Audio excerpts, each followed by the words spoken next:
Welcome to this explainer. Today we're diving into one of the absolute wildest, most unexpected domino effects happening in the tech world right now. On one hand, you've got this literal explosion of artificial intelligence. It's everywhere. But on the other hand, you have this sudden, massive revitalization of nuclear energy. Now, at first glance, those might seem completely unrelated, right?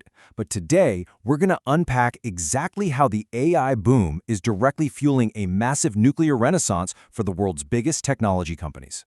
To really wrap our heads around this, we actually need to start with a bit of a mystery. Why on earth is a company like Microsoft actively working to restart an old, highly physical nuclear reactor? I mean, when you and I think of artificial intelligence, we usually picture this invisible digital entity just sort of floating up in the cloud, right? It feels weightless, but the reality is that these digital AI brains require some highly physical, incredibly massive infrastructure just to function. We're talking about a stark contrast between the invisible nature of the digital world and the very real, very heavy concrete and steel of a massive nuclear plant.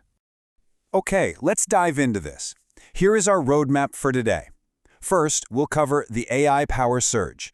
Then, the reliability dilemma. Next, big tech goes nuclear. And finally, a carbon-free future. Section 1. The AI power surge. So, the fundamental thing you really need to grasp here is that artificial intelligence is an absolute energy hog. Running these super advanced systems requires immense, truly unprecedented amounts of electricity. Right now, data centers, those massive sprawling facilities housing the servers that power our digital world, they currently consume a staggering 1.5% of all global electricity. To put that into perspective, that's literally more power than many entire countries use in a whole year. A full 1.5% of the world's entire energy pie just eaten up by servers. And the data brilliantly illustrates just how fast this is moving. That number is absolutely skyrocketing. By the year 2030, global power consumption by data centers is projected to double, hitting 3.0%. We are basically looking at a massive, real-time power consumption crisis, and it poses a monumental challenge for the entire tech industry. Section 2. The reliability dilemma. Now, you might be wondering, why not just build a bunch of solar panels or, throw up some more wind turbines? Well, to answer that, we need to talk about industry jargon for a second. We need to understand 5 nines. 5 nines, or 99.999%, is the incredibly strict standard for uninterrupted, round-the-clock power reliability. Because these massive data centers, they demand high-voltage power that never, ever goes down. If a data center loses power even for a fraction of a single second, the whole system fails.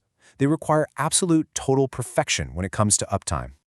And here is where the rubber meets the road. Traditional renewables, like solar and wind, are inherently weather-dependent. Sometimes the sun just isn't shining, and sometimes the wind isn't blowing. Because of that dependency, they simply cannot consistently satisfy the demand for that 99.999% uptime we just talked about. Nuclear energy, however, provides true 24/7 reliability. Traditional renewables just can't hit that strict continuous standard all on their own. Let's move to and see how this builds in Section 3. Big tech goes nuclear. So we've established the massive problem, and we know the limitations of traditional renewables. So how exactly is the tech industry actively solving this energy reliability crisis today? Well, they're taking some major swings. Microsoft recently signed a massive deal to actually restart a reactor at 3 Mile Island. Yes, you heard that right, the actual site of the famous 1979 partial meltdown. Meanwhile, Google has partnered with a company called Kairos Power to deploy brand new small modular reactors, or SMRs. These giants are taking unprecedented, highly physical steps right now to secure a steady stream of power. What we're witnessing here is a massive strategic shift. Nuclear power is now viewed as an absolutely vital catalyst for sustaining the growth of the digital economy. Whether it's these billion-dollar investments in reviving old reactors or funding the deployment of cutting-edge small modular reactors, this is the exact shift required to keep the tech sector expanding. Honestly, without it, the tech sector's expansion simply stalls out. Section 4. A carbon-free future. Because think about it, big tech has this voracious energy appetite, but they also have really strict environmental commitments. So how do they balance both? Well, the crucial point is exactly this. The tech sector views nuclear technology as the only viable way to achieve round-the-clock reliability while meeting environmental goals. Notice the phrasing there. It isn't just a good option, it is seen as the literally only viable path forward to get that uninterrupted power they so desperately need without wrecking their climate pledges. To bring back our metaphor from the beginning of this explainer, it's the only way to keep those digital AI brains thinking, learning, and running around the clock without producing carbon emissions.